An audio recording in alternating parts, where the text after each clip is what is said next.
dog.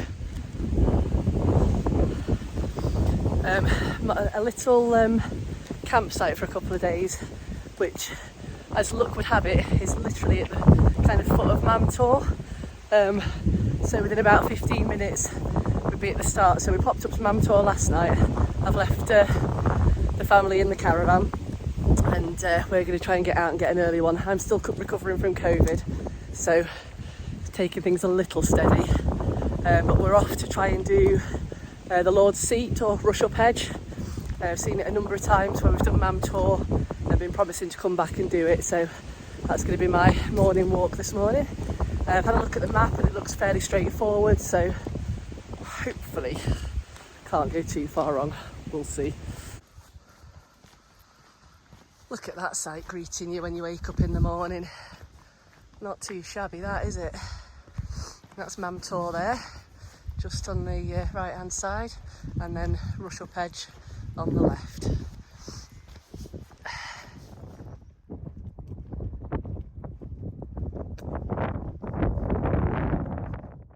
It's a beautiful morning, walking over windy Knoll, looking over to Castleton there with the sun coming up behind Win Hill in the background.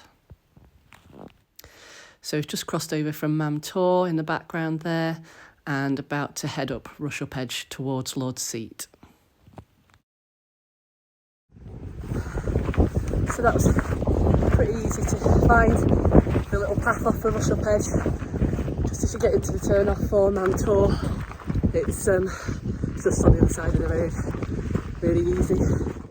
The views here are absolutely stunning. There's a reason it's one of my favourite places in the world. Looking back here out towards Mantor with the sun coming up in the background, perfect.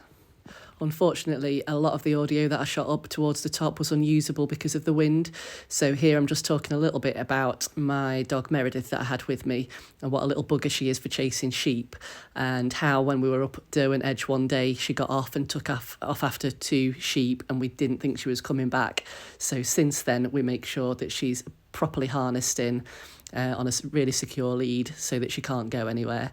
So she did exceptionally well on this walk. There were sheep that were roaming and she did have a bit of a sniff after them, but she could not get away as much as she wanted to. So yeah, that's this little bit.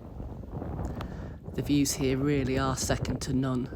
I kept having to stop and have a look around and just try and take it all in. Perfect morning to be up there.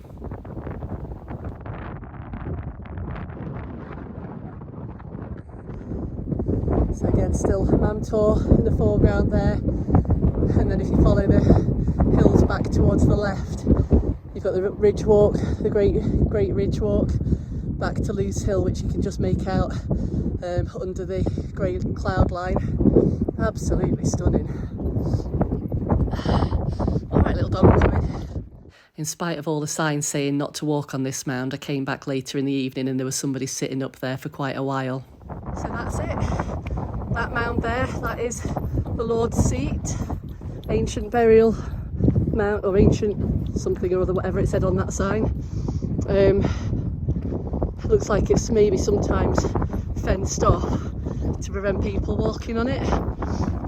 There's obviously a lot of walking because there's little footpaths up and down. Some of them could be sheep tracks, I guess. But yeah, that's it. Meredith, you're not going up. So that was it. We're on the return back down now with Mantor again in the background. For views, you're not going to get much better than this. Absolutely beautiful. Once again, another useless little bit of audio, doing just an outro here, talking about how for the amount of people that congregate up the top of Mantor for sunrises and sunsets, considering that Rushup Edge is literally just across the other side of the road, I only passed one other person, and that was when I was coming back down towards the road. There was another woman coming up, but nobody else about. And again, when we went up later in the evening at sunset, we only came across another couple of people, considering the amount of people that we could see up at Mantor. So for views, sunrises, sunsets, my advice is Rushup Edge.